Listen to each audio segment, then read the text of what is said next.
Hashtag समाचार में आपका स्वागत है। मैं हूं अमित वांद्रे। धीरेन्द्र कृष्ण महाराज जिन्हें बागेश्वर सरकार के नाम से जाना जाता है, उनके पास दैवीय शक्तियां है, ये हमने मान लिया है। अब ना मानने की कोई गुंजाइश ही बची नहीं है, क्योंकि देश के तमाम न्यूज चैनल जो है उनके दरबार में जा रहे हैं और उनकी अद्भुत लीलाएं देख रहे हैं, चमत्कार देख रहे हैं। एबीपी न्यूज के एक एंकर है, उनकी बाकायदा शास्त्री जी ने उनके चाचा जी का नाम बता दिया, उनके भतीजी का नाम बता दिया, उनके चाचा जी ने कब घर लिया था, कब घर प्रवेश किया था, ये बता दिया। इसका मतलब ये है कि उनके पास दैवीय शक्तियां हैं। अब किसी भी तरह से ये सवाल ही नहीं है कि उनके पास दैवीय शक्तियां नहीं है। अब जब ये पता चल गया, एबीपी न्यूज के रिपोर्टर ने ये तो कह दिया कि भाई ये तो चमत्कार है, तो ये तो क्लियर कर दिया है उन्होंने।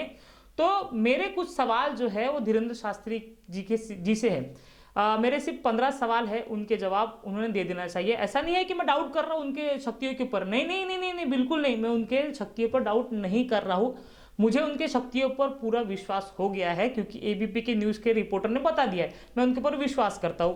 अब मेरे 15 सवाल जो है वो धीरेन्द्र शास्त्री महाराज ने उनके जवाब दे देना चाहिए। अब मेरे सवाल के जवाब क्यों देंगे? क्योंकि ये जो तो सवाल है, ये देश के तमाम जो जागरूक जनता है उनके दिल में ये सवाल कहीं ना कहीं होंगे।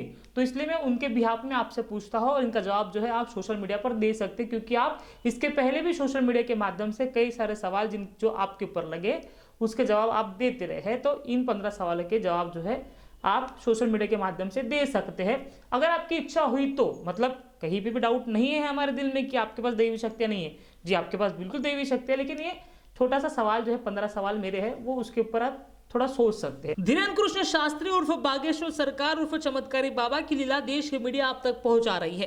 देश को विज्ञान की ओर ले जाने की जिन पर जिम्मेदारियां हैं, वही पत्रकार बाबा के पैरों पर गिर गिर कर उनकी चमत्कारी होने का सर्टिफिकेट बांट रही है। खुद शास्त्री महाराज चमत्कार पत्रकारों को बुला बुला कर दिखा रहे हैं। लाखों लोग बाबा की लीला का आस्वाद ले रहे हैं।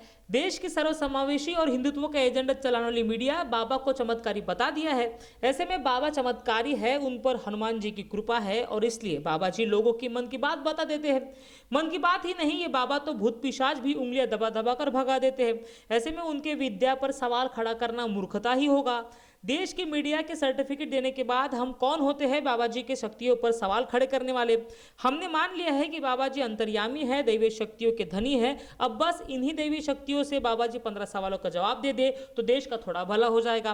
पहला सवाल कि पुलवामा अटैक के लिए 350 किलो आरडीएक्स कहां से लाया गया था, उसे लाने में किसने मदद की? दूसरा सवाल, कोरोना महामारी मानव निर्मित थी या नेचुरल थी? अगर मानव निर्मित थी तो किसने बनाई थी, उस व्यक्ति का नाम बता दीजिए।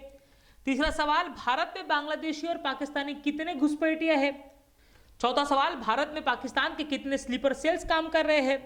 पांचवा सवाल, दाऊद इब्राहिम कहाँ है, जिंदा है या मर गया? भारत क्या कभी उसे वापस ला पाएगी? छठा सवाल, भारत कौन से वर्ष हिंदू राष्ट्र बनेगा? सातवां सवाल, ललित मोदी, नीरव मोदी, विजय माल्या को कौन से साल भारत लाया जाएगा? आठवां सवाल, वो कौन सा साल होगा जब देश में एक भी किसान आत्महत्या नहीं करेगा? नौवां सवाल, भारत का रुपया कब डॉलर के मुकाबले मजबूत होगा? 10वां सवाल, कश्मीरी पंडितों का पलायन कब कश्मीर से रुकेगा? 11 सवाल, आप नागपुर गए थे, आप पर शिकायत होगी, आपको कैसे पता नहीं चला? 12 सवाल, भारत की फुटबॉल टीम कौन से साल फीफा वर्ल्ड कप में क्वालिफाई करेगी? 13वां सवाल, मोदी जी के बाद कौन प्रधानमंत्री बनेगा? 14वां सवाल, अक्षय कुमार ने कनाडा की नागरिकता क्यों ली? और आखिरी सवाल, सलमान खान की शादी कब होगी भी या नहीं?